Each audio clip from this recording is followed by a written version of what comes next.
would make a couple videos about the Canadian accent because this is something that I get asked about a lot. What's the difference between Canadian and American? Is there a difference? And if you have to do a Canadian accent, what are the things that need to change? So first of all, we need to just think about the placement and the tension of the accent.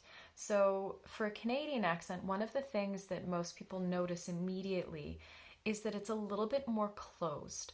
There are a lot of theories as to why. Some people think it's because of the cold. I kind of agree when it's really cold.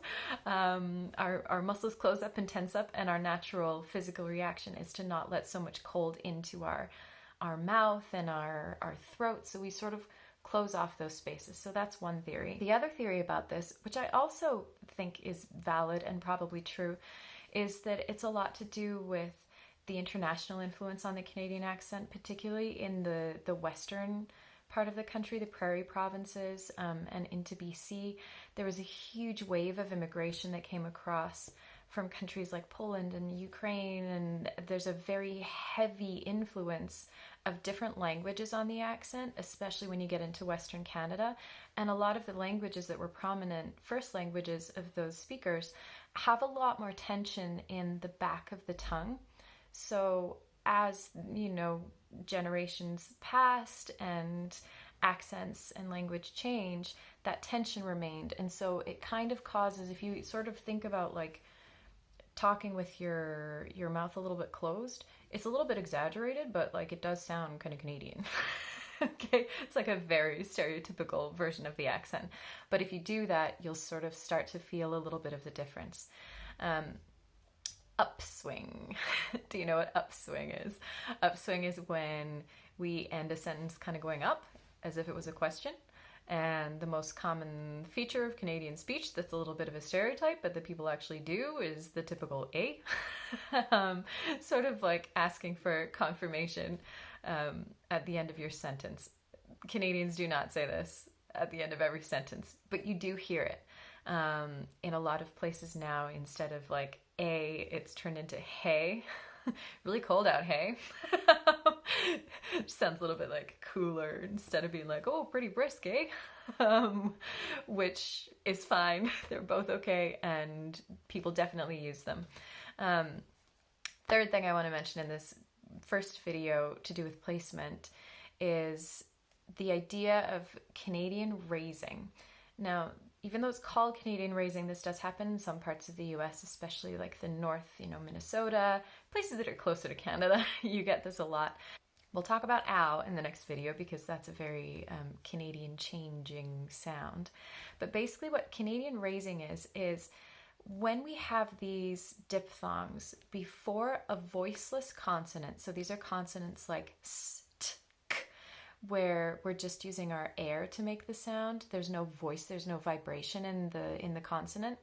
When we have these vowel diphthongs before these voiceless consonants, instead of fully opening our jaw into making a more American sound, what happens is it's sort of lifted. So a good example of this is if you take the two words grade and great.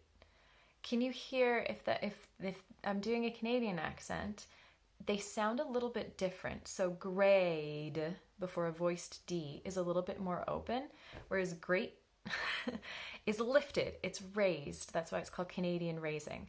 So it means that these diphthongs before voiceless consonants are a little bit shorter, and the tongue position in the jaw are a little bit higher up or a little bit more closed. And that's partly why we get this Canadian difference in the sound ow as well. The same thing happens with the diphthong I.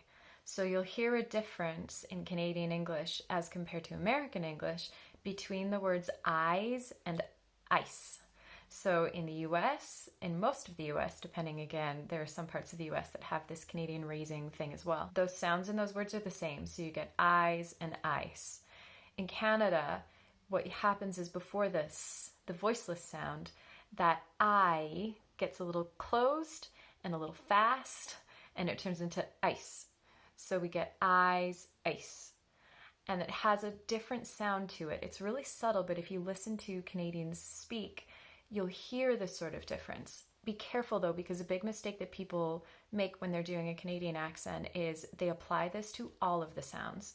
And it doesn't sound right if you say like, oh, my eyes, if you put it before a voiced consonant or in a word where I is the last sound, like my, it doesn't sound right. And the reason it doesn't sound right is because we only do it before this voiceless consonants, okay? This voiceless consonants, grammar, these voiceless consonants. All right, so those are kind of the basics in terms of placement. A little bit closed. Think about your intonation, sort of going up a lot. I work with a lot of Canadian actors who have to work on their slates because they say like, hi, I'm Holly Renault. I was born in Saskatoon. And an American casting director will sort of hear that as like either very Canadian or just that you don't have confidence. Sort of like, oh, are you sure that's your name?